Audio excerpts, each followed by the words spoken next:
Welcome all. இந்த வீடியோவில் unit 17 reproduction in plants and animals இந்த சாப்டருடைய இன்ட்ரொடக்ஷன் பார்ட்டை ஃபர்ஸ்ட்டு பார்த்துடலாம். ஏர்த்தில் பார்த்தீங்க அப்படின்னா எல்லா லிவிங் ஆர்கானிசமும் பார்ன் ஆகும். பார்ன் ஆச்சு அப்படின்னா கண்டிப்பாக அதுக்கு ஒரு டெத் அப்படிங்கிறது இருக்கும் இல்லையா? எந்த லிவிங் ஆர்கானிசம்னாலையும் இன்டெஃபனைட்டான பீரியடுக்கு உயிர் வாழ முடியாது. அதாவது அழிவே இல்லாமல் எந்த ஒரு லிவிங் ஆர்கானிசம்னாலையும் சர்வேயே பண்ண முடியாது. பார்ன் ஆச்சு அப்படின்னா கண்டிப்பாக டெத் அக்கர் ஆகும். அது நேச்சுரல் டெத்தாகவும் இருக்கலாம், இல்லைனா பை ஆக்சிடென்ட் மூலயமா அந்த டெத் அக்கர் ஆகலாம். ஸோ அப்போது அந்த லிவிங் ஆர்கானிசம் பார்ன் ஆகி லிவ் பண்ணிட்டு இருக்கும்போது பார்த்தீங்கன்னா during their life time they will have the ability to produce more of its own kind. அதாவது தன்னை மாதிரியே இருக்கக்கூடிய ஓன் கைண்டை ப்ரொடியூஸ் பண்ணக்கூடிய எபிலிட்டி அப்படிங்கிறது எல்லா லிவிங் ஆர்கானிசத்துக்கும் இருக்குது. And that process is called as a reproduction. இப்போ பார்த்தீங்கன்னா கேட்டில் மேல் அண்ட் ஃபீமேல் சேர்ந்து நிறையா குட்டி குட்டி கேட்ஸ் எல்லாம் ஃபார்ம் ஆகுது. கிட்டன் ஃபார்ம் ஆகும் ஒரு 4 to 6. அதே மாதிரி டாக் அப்படிங்கிறது மேல் அண்ட் ஃபீமேல் சேர்ந்து நிறைய பப்பீஸ் அப்படிங்கிறத ப்ரொடியூஸ் பண்ணும். ஸோ ஹியூமன்ஸ், எலிஃபண்ட்ஸ், ரேட்ஸ், அப்போ இதெல்லாம் பார்த்தீங்கன்னா ஒவ்வொரு லிவிங் ஆர்கானிசம் ஒரு புது இண்டிவிஜுவல்ஸை ஃபார்ம் பண்ணுது இல்லையா? ஸோ ரீப்ரொடக்ஷன் அப்படிங்கிறது it is the unfolding of the life forms where the new individuals are formed. New young அப்படிங்கிறது ஃபார்ம் ஆகும். It ensures continuity and survival of the species. So reproduction நடந்து நமக்கு new யங்வன்ஸ் வரதுனால தான் அந்த ஸ்பீஷியஸ் அடுத்தடுத்து கண்டினியூஸாக ஜென்ரேஷன் ஆஃப்டர் ஜென்ரேஷன் கண்டினியூஸாக சர்வைவல் ஆகிக்கிட்டே இருக்குது. சப்போஸ் ரீப்ரொடக்ஷன் அப்படிங்கிற ப்ராசஸ் இல்லை அப்படின்னா அந்த ஸ்பீஷியஸே அழிஞ்சு போயிருக்கும். ஸோ இந்த ரீப்ரொடக்ஷன் ப்ராசஸ் அப்படிங்கிறது it is to preserve the individual species. ஒவ்வொரு ஸ்பீஷியஸையும் இண்டிவிஜுவலாக ப்ரிசர்வ் பண்ணுது. இப்போ டாக் ரீப்ரொடியூஸ் பண்ணி பப்பீஸை ப்ரொடியூஸ் பண்ணுது. திரும்ப அகெயின் ரீப்ரொடக்ஷன் நடந்து இன்னொரு puppies, set of puppies produce ஆகும். அதே மாதிரி கேட்டுக்கும், எலிஃபண்ட்டுக்கு, லயன், டைகர், இந்த மாதிரி ஒவ்வொரு ஸ்பீஷியஸ்லேயும் ரீப்ரொடக்ஷன் நடக்க என்ன ஆகுது, அந்த இண்டிவிஜுவல் ஸ்பீஷியஸ் அப்படிங்கிறது ப்ரிசர்வ் ஆகிட்டே இருக்கும். And that is called as a self perpetuation.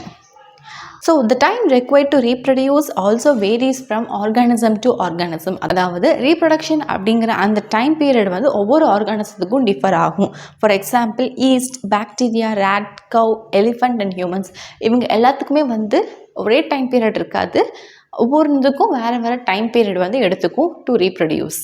Next இந்த ரீப்ரொடக்ஷன் அப்படிங்கிறது 3 டைப்ஸில் இருக்குது. The first one is vegetative reproduction, the second one is asexual method of reproduction, the third one is sexual method of reproduction. இப்போது இதில் sexual method of ரீப்ரொடக்ஷனில் பார்த்திங்கன்னா மேல் and female gamete fuse ஆகணும், சேரணும். அதாவது மேல் கேமெட் அப்படிங்கிறது ஸ்பெர்ம், ஃபீமேல் கேமெட் அப்படிங்கிறது எக்.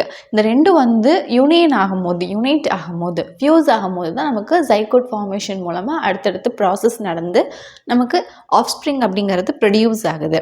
இப்போது இந்த மேல் அண்ட் ஃபீமேல் கேமெட்டான ஸ்பெர்ம் அண்ட் எக் அப்படிங்கிறது ஒரு செல் தான். அப்போது எல்லா செல்லையுமே பார்த்திங்கன்னா நியூக்ளியஸ் இருக்குமா? ஸோ இந்த நியூக்ளியஸ்குள்ளே தான் குரோமோசோம் அப்படிங்கிறது ப்ரெசென்ட் ஆகிருக்கு. இந்த குரோமோசோமில் தான் ஜெனட்டிக் மெட்டீரியல்ஸ் ஆர் ஜீன்ஸ் அப்படிங்கிறது இருக்கும். அப்போது this will transmit the characteristic traits to the next generation.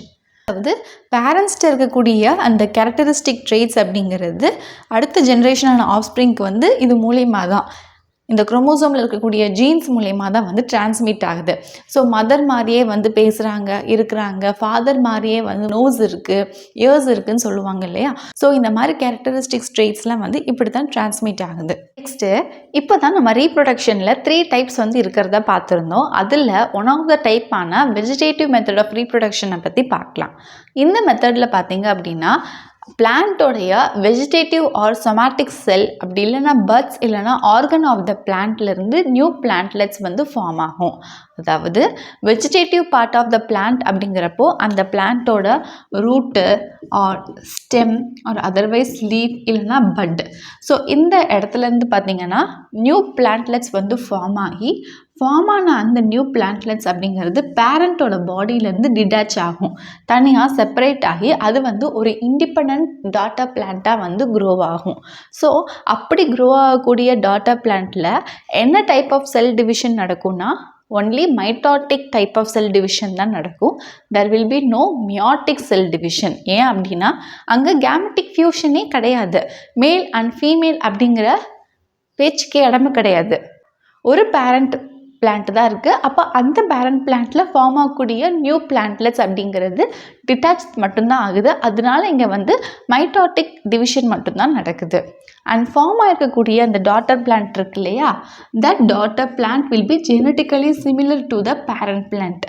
அதாவது பேரண்ட் பிளான்ட் எப்படி இருக்கோ அதே மாதிரி எக்ஸாக்ட் ஜெராக்ஸ் காப்பி எடுத்த மாதிரி இருக்கும் இந்த டாட்டர் பிளான்ட். நெக்ஸ்ட்டு, இந்த வெஜிடேட்டிவ் ரீப்ரொடக்ஷன் எது மூலியமாக நடக்கும் அப்படின்னா, it may takes place through leaf, stem, root and bulbils. இப்போ நம்ம ஃபர்ஸ்ட் லீஃப் மூலமாக எப்படி நடக்குதுன்னு பார்க்கலாம். Vegetative method of reproduction by leaf, இதுக்கு எக்ஸாம்பிள் வந்து பிரையோஃபிலம். இந்த பிரையோஃபிலத்தோட லீஃப் நாச்சஸ் அப்படின்னா லீஃபோடைய மார்ஜின் அப்படின்னு அர்த்தம்.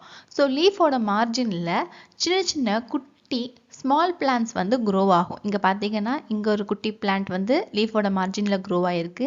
இங்கே அப்படின்னு லீஃபோட மார்ஜினில் நிறைய குட்டி குட்டி ஸ்மால் பிளான்ட்ஸ் வந்து க்ரோ ஆகிருக்கு. அப்படி க்ரோ ஆன அந்த ஸ்மால் பிளான்ட்ஸ் அப்படிங்கிறது இந்த பேரண்ட் பிளான்ட்லேருந்து டிட்டாச் ஆகி அது வந்து ஒரு இண்டிபெண்ட் டாட்டர் பிளான்ட்டாக வந்து க்ரோ ஆகும். ஸோ இது வந்து லீஃப் மூலிமா நடக்கக்கூடிய வெஜிடேட்டிவ் மெத்தட் ஆஃப் ரீப்ரொடக்ஷன். அடுத்த மெத்தட் ஆஃப் வெஜிடேட்டிவ் ரீப்ரொடக்ஷன் வந்து ஸ்டெம் மூலியமா. இதுக்கு for example strawberry plant. So ஸ்ட்ராபெரியில் பார்த்தீங்க அப்படின்னா அபோவ் த கிரவுண்ட் இருக்கக்கூடியதை நம்ம ஏரியல், அதாவது ஏரில் வந்து இருக்கக்கூடிய அந்த ஏரியலான வீக் ஸ்டெம் அப்படின்னாலே என்ன ஆகணும், ஸ்ட்ரெயிட்டாக இந்த மாதிரி குச்சி மாதிரி நிற்கணும். ஆனால் ஸ்ட்ராபெரியில் இருக்கக்கூடிய ஏரியலான வீக் அப்படிங்கிறதுனாலயே வந்து அது கீழே பெண்டாகி விழுந்துருது. ஸோ பெண்டாகி விழுகும் போது அது கிரவுண்டை வந்து டச் பண்ணுது. அப்படியே அந்த வீக் ஸ்டெம் கிரவுண்டை டச் பண்ணும் போது அதுலேருந்து ரூட்ஸ் அண்ட் பட்டெல்லாம் ஃபார்ம் ஆக ஆரம்பிக்குது. So that means it will give off a adventitious roots and bud. adventitious roots and bud அப்படிங்கிறது என்னன்னா, இப்போ ஒரு பிளான்ட்ல ரூட் அப்படிங்கிறது எங்கே இருக்கணும், கீழே இருக்கணும், below the ground. And but அப்படிங்கிறது above the groundல இருக்க வேண்டியது. இப்போ இது பிளான்ட்ல இப்படி இருக்கணும். ஆனால் ஒரு பிளான்ட்டோட ஸ்டெம்ல இருந்து ரூட் வருது அண்ட் நியூ பிளான்ட் ஃபார்ம் ஆகுதுன்னா அது வந்து ஒரு அன்யூஷுவலான திங். ஸோ அந்த மாதிரி வரக்கூடிய ரூட்டை தான் நம்ம அட்வென்ச்சியஸ் ரூட்டுன்னும் அண்ட் அந்த மாதிரி வரக்கூடிய பட்டை வந்து நம்ம அட்வென்ச்சியஸ் பட் அப்படின்னு சொல்கிறோம். ஸோ எப்போ இந்த ஏரியலான வீக் ஸ்டெம் ஸ்ட்ராபெரியில் இருக்கக்கூடியது கிரவுண்டை டச் பண்ணுதோ அப்போது அதுலேருந்து அட்வென்ச்சியஸ் ரூட்டும் பட்டும் வந்து ஃபார்ம் ஆகுது. இப்போ ஃபார்ம் ஆனது அது வந்து ஒரு நியூ பிளான்ட்டாகவே வந்து க்ரோ ஆக ஆரம்பிக்குது. ஸோ அப்படி க்ரோ ஆக ஆரம்பிக்கும் போது அதோடைய கனெக்ஷன் வித் த பேரண்ட் பிளான்ட்டை நம்ம ப்ரோக்கன் பண்ணும்போது கட் பண்ணும்போது என்ன ஆகும்னா அந்த நியூ பிளான்ட் ஃபார்ம் ஆனது, அதாவது அந்த ஆப்ஸ்ப்ரிங் ஃபார்ம் ஆனது ஒரு இண்டிபெண்ட் பிளான்ட்டாக வந்து க்ரோ ஆகும். அடுத்ததான் எப்படி ரூட் மூலயமா வெஜிடேட்டிவ் ரீப்ரொடக்ஷன் வந்து நடக்குதுன்னு பார்க்கலாம். ரூட்டுக்கு for example asparagus and sweet potato, இதில் இருக்கக்கூடிய ரூட் வந்து டியூபரஸ் ரூட் அப்படின்னா டியூபர் அப்படிங்கிறப்போ அந்த ரூட் வந்து ஸ்வாலனா, அதாவது வீங்கி போன மாதிரி இருக்கும். ஸோ அந்த ரூட்டை எடுத்து நம்ம வந்து சாயிலில் வச்சு நம்ம அதை பிளான் பண்ணோம் அப்படிங்கிறப்போ அதுலேருந்து ஒரு அட்வென்ச்சியஸ் பட் வந்து வரும்.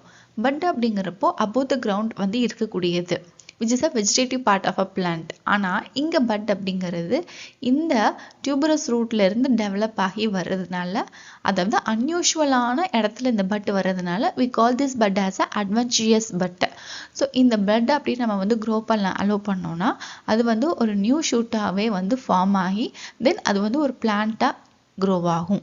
ஸோ அதனால this method of reproduction is called as a vegetative method of reproduction which is taking place by a root. Next, இந்த vegetative reproduction எப்படி பல்பிள்ஸ் மூலமாக நடக்குது அப்படின்னு பார்க்கலாம்.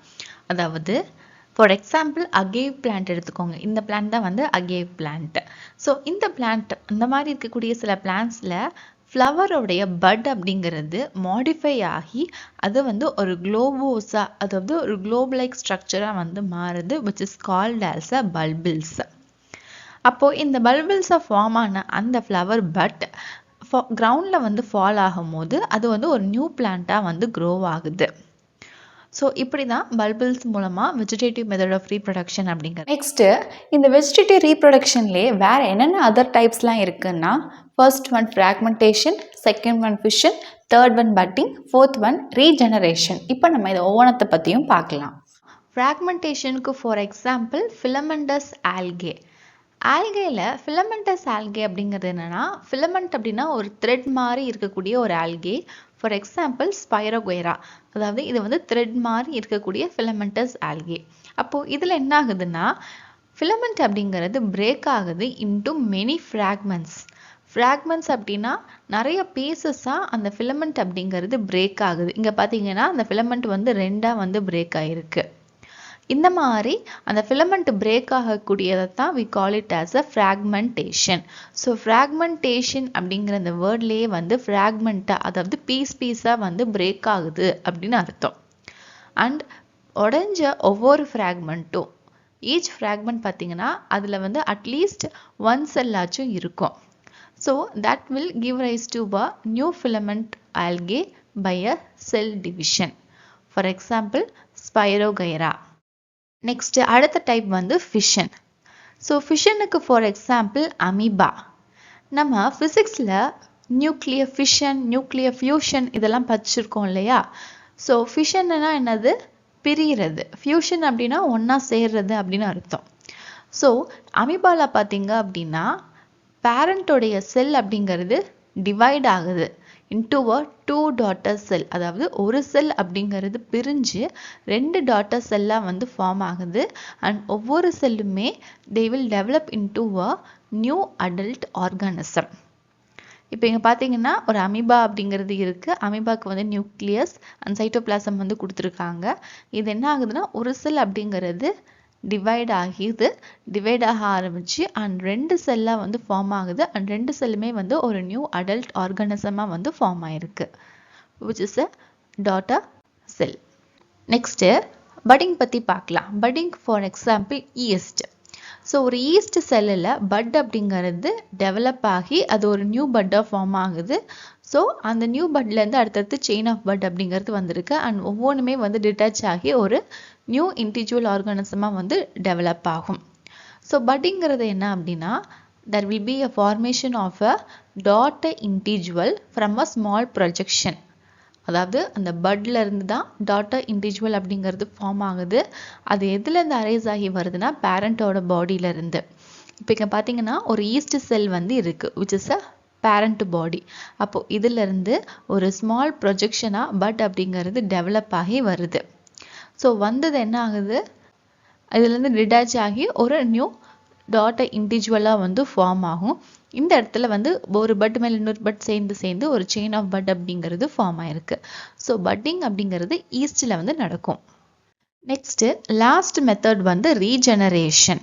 ஸோ ரீஜெனரேஷன் அப்படிங்கிறது என்னென்னா, ஒரு இண்டிவிஜுவல் ஆர்கானிசம் வந்து இருக்குது, அதோடைய பாடி பார்ட்ஸ் வந்து லாஸ்ட் ஆயிடுச்சு, கட் ஆயிடுச்சு அப்படின்னா that individual organism will give rise to a whole new organism. and அந்த எபிலிட்டிக்கு பேர் தான் ரீஜெனரேஷன்னு சொல்கிறோம். For example hydra and planaria. இப்போது இங்கே எக்ஸாம்பிளில் பார்த்தீங்கன்னா பிளனாரியா வந்து கொடுத்துருக்காங்க. அப்போது இந்த ஆர்கானிசமை வந்து ஒரு கட் வந்து ஏற்பட்டு அதோட பாடி பார்ட்ஸ் அப்படிங்கிறது லாஸ்ட் ஆயிடுச்சு. இப்போ இங்கே பார்த்தீங்கன்னா மேலே மண்டை இருக்குது, கீழே வந்து கீழ்ப்பகுதியை காணும். அண்ட் இந்த இடத்துல கீழ்ப்பகுதி இருக்குது, மேலே மண்டையை வந்து காணும். இந்த மாதிரி அந்த இண்டிவிஜுவல் ஆர்கானிசமில் வந்து கட்னால அதோடைய பாடி பார்ட்ஸ் வந்து லாஸ்ட் ஆயிடுச்சு. பட் ஆனால் இந்த ஆர்கானிசத்துக்கு எபிலிட்டி வந்து இருக்குது to give rise to a whole new organism.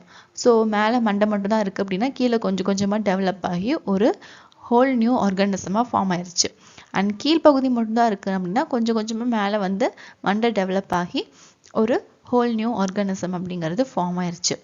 So இது எப்படி டேக்ஸ் பிளேஸ் ஆகுது அப்படின்னா by a specialised mass of cells மூலயமா. ஸோ இந்த மாதிரி நடக்கக்கூடியதான் வந்து we call it as a regeneration. அவ்வளோதான். இப்போது இது வரைக்கும் நீங்கள் கான்செப்டுக்கு பார்த்ததை அதுக்கு ரிலேட்டடாக 6 கொஷின் வந்து சூஸ் ஃபார்மில் வந்து இருக்குது. Do it as a self test. இதுக்கு ஆன்சர் என்னென்ன வரும் அப்படின்னு நீங்கள் ஃபைண்ட் அவுட் பண்ணுறது மூலியமாக இந்த கான்செப்ட் இப்போ உங்களுக்கு எவ்வளோ தூரம் அண்டர்ஸ்டாண்ட் ஆகிருக்குன்னு உங்களுக்கே புரியும். வீடியோவை பாஸ் பண்ணிவிட்டு ஒவ்வொரு கொஷினும் அட்டன் பண்ணி பாருங்கள். இதுக்கு நீங்கள் ஆன்சர் வந்து ரெஃபர் பண்ணணும் அப்படின்னா ஸோ இதோடைய ஆன்சரை நான் டிஸ்கிரிப்ஷன்லேயும் அண்ட் ஆல்சோ இன் கமெண்ட்லேயும் வந்து நான் பின் பண்ணி கொடுத்துருக்கேன். ஸோ அதில் நீங்கள் ஆன்சரை ரெஃபர் பண்ணிக்கலாம். All the best. ஓகே, அவ்வளோதான் நம்ம இந்த வீடியோவில் இந்த சாப்டரோட இன்ட்ரொடக்ஷன் பார்ட்டும் அண்ட் ரீப்ரொடக்ஷனில் மொத்தம் 3 டைப்ஸ் இருக்கிறதுல அதில் வெஜிடேட்டிவ் மெத்தட் ஆஃப் ரீப்ரொடக்ஷன் எப்படி டேக்ஸ் பிளேஸ் ஆகுது, லீஃப் மூலயமா, பல்பிள்ஸ் மூலயமா, ரூட் மூலயமா, ஸ்டெம் மூலயமா and also other types of vegetative reproduction வந்து பார்த்துருக்கோம். Like fragmentation, fission, budding, regeneration, இதை பற்றியெல்லாம் வந்து பார்த்துருக்கோம். ஐ ஹோப் இன்றைக்கி பார்த்து அந்த கான்செப்ட் அவங்க கிளியராக அண்டர்ஸ்டுட் ஆயிருக்கும்னு நினைக்கிறேன். If you have any doubt regarding this, please do comment, let me know in the comment section. If you like this video, thumbs up, share among your friends circle. இந்த video நிறைய பேருக்கு ஹெல்ப்ஃபுல்லாக இருக்கட்டும். இந்த யூனிட்டில் நான் போஸ்ட் பண்ணக்கூடிய other topic videos எல்லாம் கீழே டிஸ்கிரிப்ஷனில் அதோட லிங்க் வந்து கொடுத்துருக்கேன். You can go there and check it. Next வீடியோவில் இதுக்கு அடுத்து வரக்கூடிய டாபிக் வந்து பார்க்கலாம். See you soon again in next video. Thank you for watching.